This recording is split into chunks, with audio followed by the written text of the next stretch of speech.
নমস্কার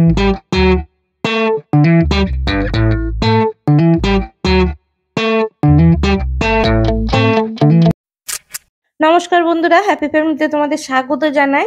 বন্ধুরা, আমি কিন্তু আজকের জলখাবারে খুব সুন্দর একটা রেসিপি নিয়ে চলে এসেছি। যে এই রেসিপিটা খুব সহজভাবে হয়। এটা হলো, তোমরা থাম্বনেল দেখে বুঝতে পারছো এটা কি। হ্যাঁ বন্ধুরা, এটা হলো এগ প্যাটিস। বাচ্চাদের কিন্তু টিফিনে দিতে পারো। বাড়িতে যখন এরকম যদি স্টোর করে রেখে দাও, যখনই মন চাইবে তোমরা কিন্তু বানিয়ে খেতে পারবে। অন্তত একটা টাইট কন্টেনারে ফ্রিজে রেখে দিলে 1 সপ্তাহ ধরে তোমরা খেতে পারবে। বাচ্চাদেরও টিফিনে দিতে পারবে, বাড়িতেও যদি কেউ অতিথি আসে, লোকজন আসে, তোমরা এরকম ভাবে বানিয়ে দিতে পারো। তা এই এগ প্যাটিসটা বানাতে গেলে কি কি লাগে আর কিভাবে আমি করছি, তোমরা প্রথম থেকে শেষ অবধি দেখতে থাকো। তো চলো বন্ধুরা, প্যাটিসটা কিভাবে বানাই তোমরা দেখো। তো এখানটা আমি নিয়ে নিয়েছি 3টে ডিম আর ময়দা। আমি এই ময়দা আর ডিম আমার লাগবে, আরো উপকরণ আছে। তো চলো ময়দাটাকে আমি মেখে নিই।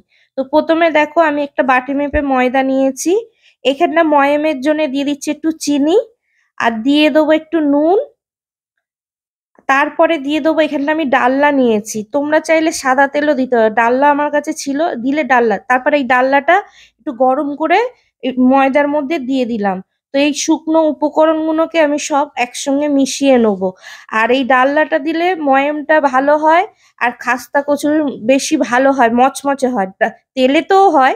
তো তোমাদের কাছে তেল দিয়ে থাকলে তোমরা তেল দিয়ে করবে। তা দেখো কত সুন্দর ময়াম হয়েছে, মুঠো করেছি হয়ে যাচ্ছে, আবার হালকা করে চিপচি ভেঙে যাচ্ছে। দেখেছো তো কতটা ময়াম হয়েছে, খুব সুন্দর। তো এখানটা আমি একটা অল্প অল্প জল দিয়ে আমি একটা ভালো করে শক্ত ডো তৈরি করে নেবো।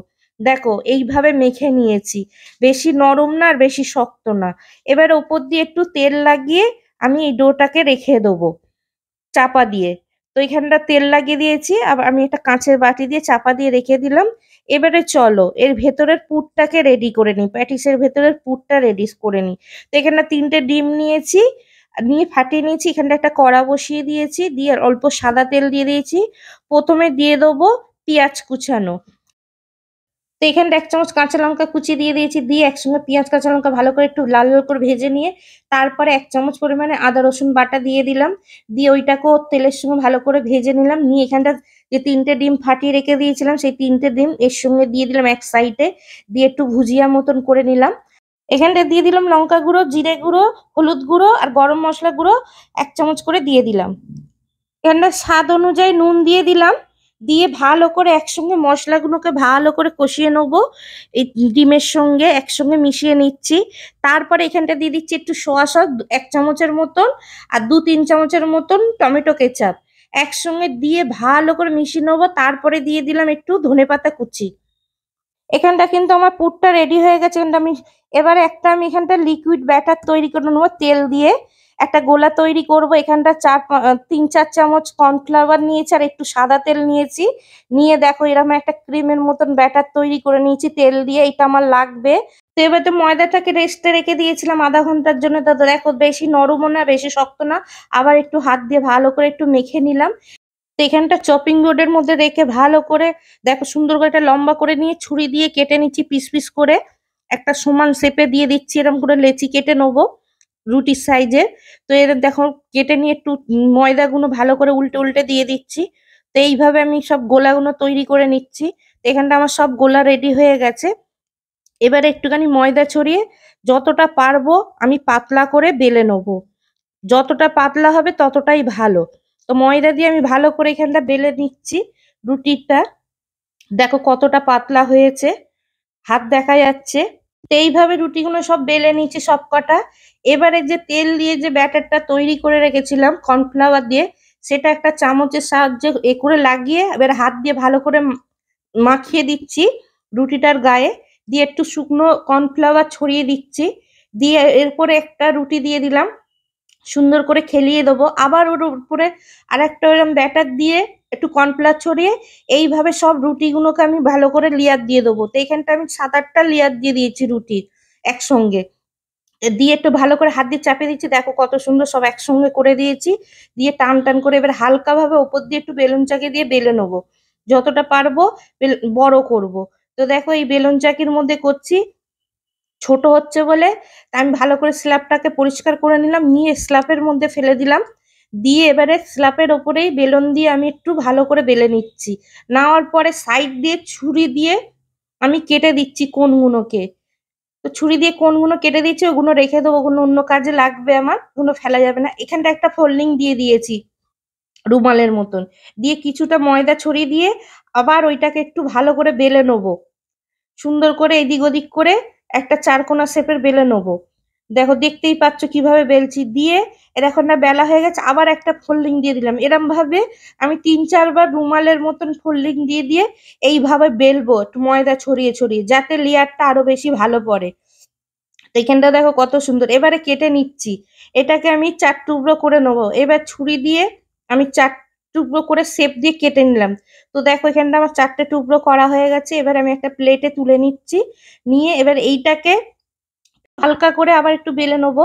তোমরা তোমাদের শেপ যেরকম মনে হয় দেবে, আর তোমরা সাইজটা তোমাদের পছন্দের মতন করতে পারো। আমি একটু বড় সাইজের করছি।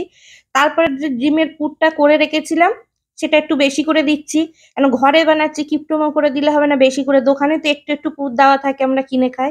এবারে দেখো সাইড দিয়ে একটু জল দিয়ে দিচ্ছি যাতে না খুলে যায়। জল দিয়ে মুখটাকে আটকিয়ে দিলাম ভালো করে। তো দেখো কত সুন্দর হয়ে গেছে। সাইড গুলো দিয়ে দিচ্ছে একটু হালকা করে চেপে চেপে, যাতে খুলে না যায়। তো এই দেখো কত সুন্দর হয়ে গেছে আমার একটা এগ প্যাটিস। এগ প্যাট আবার আর একটা একইভাবে বানিয়ে নিচ্ছি। এখানটাও চামচে করে একটু ডিমের পুর দিয়ে দিচ্ছি, দিয়ে এইটাকেও সাইড দিয়ে জল দিয়ে ভালো করে মুড়ে দেবো। দিয়ে দেখো এটাকেও কত সুন্দর ফোল্ডিং দিয়ে দিলাম, দিয়ে আমি করে নিচ্ছি। তো দেখো কত সুন্দর লাগছে দেখতে, আর কি সুন্দর হয়েছে দেখো। তো এখানটা আমি সব কটা এইভাবে বানিয়ে নিয়েছি। তো তোমরা দেখতেই পাচ্ছ কত সুন্দর লাগছে দেখতে এখনই।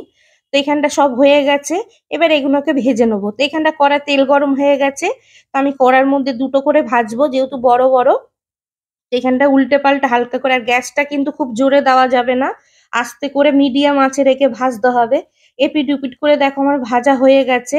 এগুলোকে তুলে নিলাম, নিয়ে আবার একইভাবে ওইগুলোকেও ভেজে নেবো। এখানটা দিয়ে দিচ্ছি আবার, এখানটা দুটো দিয়ে ভেজে নেবো। এইগুলোকেও হালকা করে উল্টে পাল্টে ভেজে নিচ্ছি। এইগুলো আমার ভাজা হয়ে গেছে। তো দেখো কত সুন্দর লাগছে দেখো, হয়ে গেল আমার এগ প্যাটিস। তো বন্ধুরা দেখতে পাচ্ছ এগ প্যাটিসটা হয়ে গেল। আমরা কিন্তু আলুর প্যাটিস, সবজি প্যাটিস, চিকেন প্যাটিস, অনেক রকম প্যাটিস খাই। তো এরকম ডিম থাকলে, আর ঘরে ময়দা ডিম তো সব লোকেরই বাড়িতে থাকে।